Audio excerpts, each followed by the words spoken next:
எல்லாருமே நிறைய பேர் வந்து அதே நாள்ல வந்து கல்யாணம் பண்ணிருக்காங்க. அதனால ட்வின் டவர் உடைய போகிறதுக்காக முன்னாடி கல்யாணம் பண்ணாங்கன்னு நம்ம சொல்லிட்டு இருக்க முடியாது.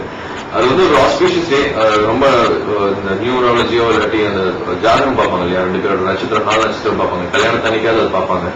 என்னைக்கு பணம் நல்லா இருக்கும்னு பார்க்கும்போது செப்டம்பர் 11 வந்து நல்ல நாளா இருந்தது. எனக்கே அது வந்து ஸ்ட்ரைக் ஆகல. எல்லாரும் கேட்கதான் எனக்கு தெரிஞ்சது. கண்டிப்பா நானும் அந்த ட்வின் டவர் கிடையாது, ஜோவும் அந்த ஏரோப்ளேன் கிடையாது. 2 பேருக்கும் எந்த ப்ராப்ளம் இருக்க கூடாது.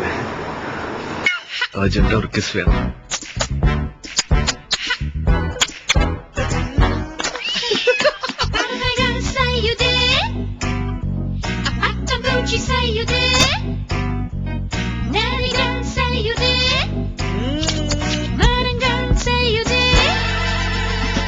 அதுதான் அல்டிமேட்டா வேணும் இல்லையா? தியேட்டர் வந்து தியேட்டர் ஆடியன்ஸ் வந்து நான் சிரிக்கணும். நான் ஏதாவது பண்ணி அதுக்கு ஒரு பாசிட்டிவ் கமெண்ட் தான் சிரிக்க முடியும். நான் வந்து ரொம்ப சின்சியரா வந்து கம்ப்யூட்டர்ல வந்து ஒர்க் பண்ணிட்டு இருப்பேன். கல்யாணம் ஆயிடுச்சுன்னா போன் பண்றதும் வேலையா போச்சா அப்படிங்கிற மாதிரி கம்ப்யூட்டர் அதுக்கு வந்து அவ்வளவு நேரம் சிரிச்சுட்டு இருப்பாங்க. It should be like that. இந்த படம் வந்து கண்டிப்பா ஹீரோயினோட ஒரே கருத்திலும் கிடையாது. 3 கேரக்டர்ஸ் முக்கியம். கௌதம், குந்தவி அண்ட் வைஷு. இவங்க ஐஷு, இவங்க 3 பேருமே முக்கியம். இப்படி எல்லாருக்காகவும் வந்து படம் பார்க்கணும். நான் மட்டும் தான் நடிப்பேன், நான் மட்டும் தான் கண்டிப்பா நடிக்குமே கதைகள் அப்படி நான் செலக்ட் பண்ணதும் கிடையாது. எனக்கு மைண்ட்ல அப்படி இருந்ததும் கிடையாது.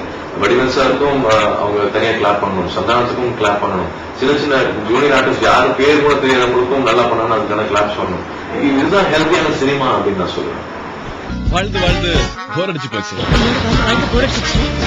அத டிவோர்ஸ் பண்ணிடலாம். பாக்குறேன் மாமாவோட பாக்கல தெரியுமா? நண்பர் வந்து அதுக்கு டூ போட்டு பண்ணாரு. நான் அது பாதி நான் பண்ணேன், பாதி அவர் பண்ணாரு. சோ கண்டிப்பா அவருக்கு கொஞ்சம் அடிபட்டுச்சு. எனக்கு வந்து ஒரு ஆர்டிஸ்டுக்கு தான் வந்து என்ன தெரியல பண்ணணும்னு ஆசைதான். பட் ஒரு ப்ராஜெக்ட் வந்து 10 கோடி ரூபாய் 12 கோடி ரூபாய் போட்டு ஒரு ப்ராஜெக்ட் பண்ணிட்டு இருக்கும்போது ஒரு சின்ன அடிபட்டாங்க கூட அதுக்காக நம்ம வெயிட் பண்ண வேண்டியது இருக்கு. ஒரு ப்ரொடியூசருக்கு லாஸ் ஆகும். சோ எங்களுக்காக அந்த ரிஸ்க் எடுத்துட்டு இருக்கிற நண்பர்கள் எல்லாருக்கும் நான் எவ்வளவு தேங்க் பண்ணாலும் பத்தாது.